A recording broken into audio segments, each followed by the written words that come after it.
और बड़ी खबर जान लीजिए, विधानसभा की कार्यवाही को सोमवार तक के लिए स्थगित कर दिया गया। आज से विधानसभा का सत्र शुरू हुआ। सदन में आज कुल 5 विधेयक रखे गए हैं, जिसमें कृषि से जुड़े 3 विधेयक हैं। वहीं महामारी संशोधन विधेयक भी रखा गया है। बता दें, ये सभी विधेयक सरकार का प्रयास रहेगा और नंबर के हिसाब से वो सफल भी रहेंगे 2 नवंबर को पारित कराने के।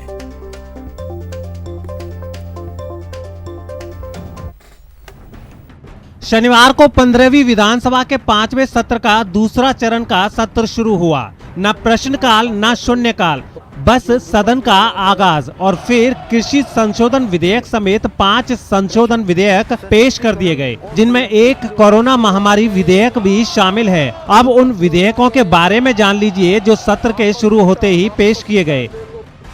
कृषि उपज व्यापार और वाणिज्य राजस्थान संशोधन विधेयक 2020, कृषि कीमत आश्वासन और कृषि सेवा करार राजस्थान संशोधन विधेयक 2020, आवश्यक वस्तु विशेष उपबंध राजस्थान संशोधन विधेयक 2020, सिविल प्रक्रिया संहिता राजस्थान संशोधन विधेयक 2020, महामारी राजस्थान संशोधन विधेयक 2020।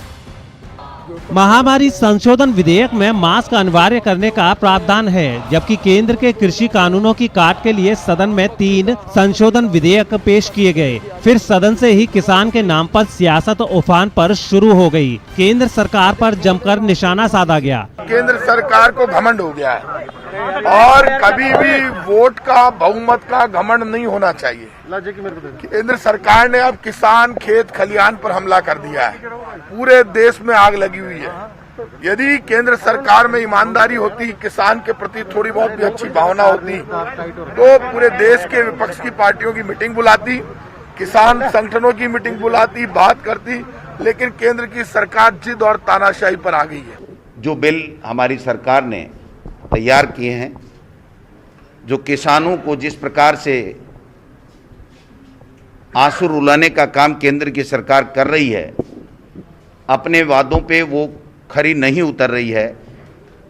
मोदी जी ने 2014 में प्रधानमंत्री बनने से पहले कहा था कि अगर मुझे प्रधानमंत्री बनने का मौका दिया तो मैं किसान की आमदनी को दोगुनी कर दूंगा। वो दोगुनी तो कर नहीं पाए, लेकिन वो भूल गए थे कि एक वादा मैंने उद्योगपति मित्रों को भी किया है कि तुम्हारी आमदनी दोगुनी कर दूंगा। तो किसान की आमदनी करने का उनका जुमला था। किसानों के खिलाफ तो भाजपा है। किसान सड़क पे आ रहे हैं, पूरा देश सड़क पर उतरने की तैयारी में है। अपने आप को अपना फेस सेविंग करने के लिए भारतीय जनता पार्टी के लोग आरोप लगा रहे हैं। उनके आरोपों में दम नहीं है। कांग्रेस किसानों के साथ है, पूरा देश किसानों के साथ है। भारतीय जनता पार्टी को और एनडीए गवर्नमेंट को छोड़ के बाकी सब किसानों के साथ हैं। किसान अपने आप को ठगा हुआ से महसूस कर रहा है। हम किसान को बेबस नहीं होने देंगे। हम किसान की रक्षा करें, किसान के साथ कंधे से कंधा मिलाकर संघर्ष करें। कांग्रेस ने वार किया तो बीजेपी भला पीछे कैसे रहती, इसलिए कृषि संशोधन विधेयक पेश किए जाने पर जमकर पलटवार किया। हालांकि सोमवार तक सत्र स्थगित कर दिया गया, लेकिन सत्र के पहले दिन के ट्रेलर ने बाकी दिनों की भूमिका जरूर बयां कर दी है। न्यूज 18 राजस्थान के लिए जयपुर से दिनेश शर्मा, गोवर्धन चौधरी और सुधीर शर्मा की रिपोर्ट। वहीं बीजेपी ने गहलोत सरकार पर पलटवार किया। केंद्र के कानूनों के खिलाफ लाए गए बिल का विरोध किया। हम सरकार से पूछेंगे कि एमएसपी पर जो स्वामीनाथन आयोग की रिपोर्ट के आधार पर 1.5 गुना किसानों को मिल रही है, केंद्र सरकार के बाद में क्या राज्य सरकार अपने पैसों से, अपने बजट से एमएसपी पर बची हुई फसल खरीदेगी? सरकार के पास कोई उत्तर नहीं है। सिर्फ अपने आकाओं को खुश करने के लिए, चूंकि राहुल गांधी जी के मुंह से निकल गया कि एक बिल किसान विरोधी है, इसलिए उसी पर कदम ताल करते हुए इन बिलों को लेकर आए हैं। तो राजस्थान की सरकार एमएसपी तक का पैसा देने के लिए तैयार है, तो हम भी उस बिल का स्वागत करेंगे। लेकिन राजस्थान की सरकार वो करना ही नहीं चाहती। सिर्फ और सिर्फ अपने मुखिया को राजी करने के लिए, अपने गांधी परिवार को राजी करने के लिए, सोनिया गांधी जी को राजी करने के लिए, राहुल गांधी को राजी करने के लिए इस प्रकार का नाटक किसानों के साथ और छलावा किसानों के साथ करने का प्रयास करिए। भारतीय जनता पार्टी पुरजोर शब्दों के अंदर इसका विरोध दर्ज कराएगी और ऐसे बिल जो किसानों के हितकारी नहीं है उनका पुरजोर विरोध करेगी। जिस व्यक्ति को यह पता नहीं है कि मिर्ची जड़ में आती है या उसके पौधे के ऊपर आती है, जो आलू है ऊपर आता है कि नीचे आता है, उसने एक स्टेटमेंट दे दिया कि किसान को बर्बाद करने वाला है, तो उसी पर लगे हुए हैं। इनको खुद की अक्ल नहीं लगा रहे, इसलिए अपनी झेप मिटाने के लिए इस प्रकार का षड्यंत्र कर रहे हैं। और इनको लाना ही है कृषकों के, किसानों के सम्मान के लिए, उनकी बेबूदी के लिए।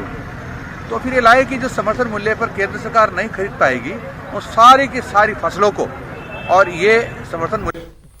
और सीधा रुख करेंगे सहयोगी गोवर्धन का, जो इस वक्त हमारे साथ जुड़ रहे हैं। गोवर्धन, विधानसभा सत्र के पहले दिन बहुत बेसिक सियासी जो तस्वीरें होनी चाहिए वही आई। बिल्कुल बेसिक सियासी तस्वीरें आई हैं, लेकिन जो सबसे महत्वपूर्ण चीज ये है कि जिन कृषि बिलों को लेकर बातचीत चल रही थी कई लंबे समय से कि सरकार जो तीनों केंद्रीय कृषि कानून हैं उनको बाईपास करने के लिए खुद का कानून लेकर के आएगी, तो वो तीनों जो बिल है जो केंद्रीय कानूनों को बाईपास करने के लिए, उन बिलों को आज विधानसभा के पटल पर इंट्रोड्यूस कर दिया गया है। 2 तारीख को इन 3 बिलों पर चर्चा के बाद इनको पारित करवाया जाएगा।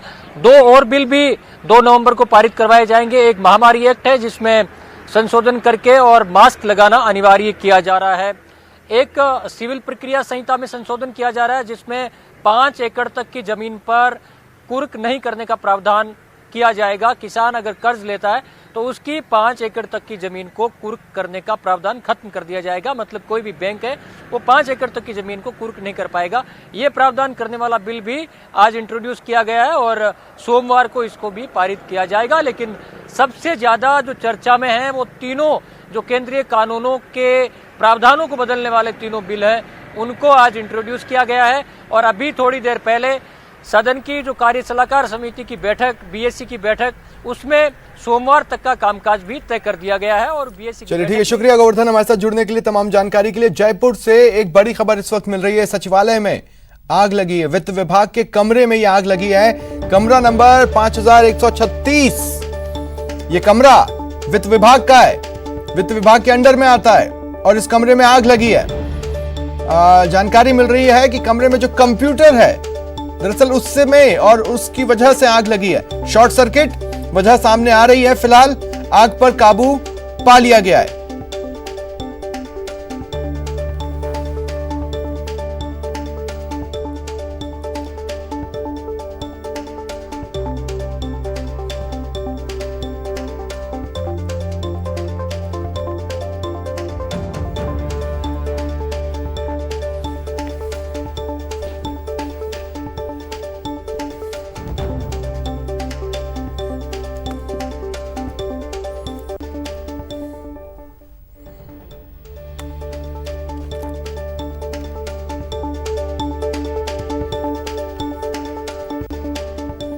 और अब बात करते हैं शहर की सरकार की, बात नगर निगम चुनाव के दूसरे चरण की।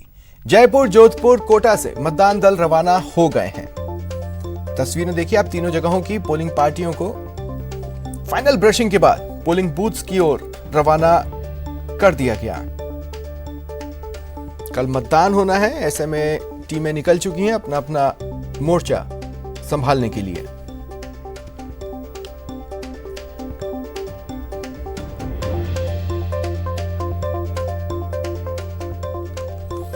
जयपुर ग्रेटर नगर निगम में कल मतदान है। भवानी निकेतन से विधानसभा क्षेत्रों के लिए मतदान दल रवाना हुए। कल करीब 12,30,000 मतदाता अपने मताधिकार का इस्तेमाल करेंगे। 2,000 से ज्यादा बूथ हैं, 20,000 से ज्यादा कार्मिक चुनाव में जुट रहे हैं। पहले फेज में, और मैं ये महसूस करता हूँ सेकंड फेज में तो वैसे भी बूथ्स के है ना संख्या काफ़ी अधिक है, खुले स्थानों पर है। तो मैं ये आग्रह करूंगा सभी वोटर से कि वो घर से बाहर निकलें और अपने मताधिकार का प्रयोग करें। किसी प्रकार की समस्या नहीं आएगी। सैनिटाइजेशन की पूरी पावर है। मैं सिर्फ और सिर्फ ये कहूँगा कि मास्क लगाकर आएँ और आराम से अपना वोट देकर जाएं। किसी भी प्रकार से उनको सोशल डिस्टेंसिंग अलग खड़े होकर, क्योंकि लंबी लाइन कहीं भी नहीं है, लाइन ही नहीं लगी फर्स्ट फेज में। तो मैं महसूस करता हूँ 600 के करीब एक बूथ पर वोटर हैं, एवरेज वोटर। और इधर जोधपुर में भी पोलिंग पार्टियां रवाना हो चुकी हैं। जोधपुर दक्षिण में कैसी है दूसरे मतदान की तैयारी, जायजा ले रहे हैं संवाददाता ललित। नगर निगम दक्षिण के चुनाव को लेकर मतदान प्रक्रिया पूरी होने को है और मतदान दल रवाना होने को है। आप देख सकते हैं यहाँ पे ट्रेनिंग सेशन चल रहा है और यहाँ पे मतदान करने वाले जो पोलिंग बूथ एजेंट हैं, पोलिंग कर्मी हैं, जो मतदान करने वाले कर्मचारी हैं, वो यहाँ से रवाना हो रहे हैं। फिलहाल ट्रेनिंग दी जा रही है, ईवीएम के बारे में जानकारी दी जा रही है और किसको किस बूथ पर जाना है उनको यहाँ से रवाना किया जा रहा है। आप साफ तौर पर देख सकते हैं कि जो मतदान दल है यहाँ से ईवीएम की मशीनें लेके तमाम सामग्री लेकर रवाना हो रहे हैं। जोधपुर नगर निगम के दक्षिण के 80 वार्डों के लिए करीब 540 बूथ बनाए गए हैं, जिनमें 4 आदर्श बूथ हैं और उन तमाम बूथों के लिए यहाँ से कर्मचारी रवाना हो रहे हैं। दोपहर तक तमाम जो हैं वो पहुँच जाएंगे। 40 वार्डों के मतदान कर्मी रवाना हो चुके हैं, उनकी ट्रेनिंग का काम पूरा हो चुका है और अब 11 बजे 40 जो मतदान वार्डों के मतदान कर्मी हैं वो भी यहाँ से रवाना होंगे। फिलहाल पूरी प्रक्रिया पूरी कर ली गई है। कल सुबह मतदान होगा। 312 प्रत्याशियों के भाग्य का फैसला कल ईवीएम में कैद हो जाएगा और कहीं न कहीं 3,40,000 जो मतदाता है वो 312 प्रत्याशियों का भाग्य का फैसला करेंगे। सहयोगी शेर सिंह के साथ ललित सिंह, न्यूज़ 18 जोधपुर। और कोटा से भी पोलिंग पार्टियां कल दूसरे चरण के मतदान के लिए रवाना हो चुकी हैं। तैयारियों का जायजा लिया संवाददाता शाकिर ने। निगम के दूसरे चरण के लिए कोटा दक्षिण में मतदान होना है और उसके लिए मतदान की टोलियां जो है लगातार अब जो है यहाँ से ईवीएम मशीनें कलेक्ट करने के बाद अपने अपने केंद्रों की ओर कूच कर रही है, अपने अपने केंद्रों की ओर जा रही है। आप लोगों की कार लगी है ड्यूटी, क्या रहा ट्रेनिंग में, आपको क्या क्या बताया है? ट्रेनिंग में सब कुछ बताया, वो मशीनों का ये सब, और अच्छे से मतदान कराएंगे, निष्पक्ष कराएंगे। सैनिटाइजर और ग्लव्स पूरी दी गई है। भाई कोविड के चलते तो यदि कोरोना पॉजिटिव आता है, कोई कैंडिडेट आता है तो उसको मतदान के एंड में करवाना है, पीपी किट पहन के आएगा ये। और मतदान केंद्र पर किस तरह सोशल डिस्टेंसिंग की पालना होगी, उसके लिए किस तरह से आप लोग इंतजाम करने वाले? जो बीएलओ नियुक्त है उसमें सारी सुविधाएं कर रखे, हर 6 फीट पे गोले बना रखे व्हाइट कलर के, तो उनको वो गाइडलाइन दी हुई है कि उस हिसाब से लाइन में खड़े होकर दूर दूर अपना मतदान करेंगे। कल सुबह 7:30 बजे से मतदान शुरू हो जाएगा और 5:30 बजे तक मतदान होगा। अगर कोई कोरोना पॉजिटिव मतदान करने का इच्छुक है तो उसके लिए भी बाकायदा इंतजाम किया गया है। सीएमएचओ को नोडल अधिकारी बनाया गया है। लास्ट में जो है उसका मतदान करवाने की व्यवस्था करवाई जाएगी। 1 नवंबर को यानी कल मतदान होने के बाद 3 नवंबर को नतीजे आएंगे और फिर साफ हो जाएगा कि कोटा की जो 2 नगर निगम है, कोटा उत्तर और दक्षिण, उसमें जनता ने जो है किसको जीत का सेहरा बांधा है। कैमरा पर्सन मुकेश शाक्यवाल के साथ शाकिर अली, न्यूज़ 18 कोटा। और अब देखते हैं टॉप 10 वायरल।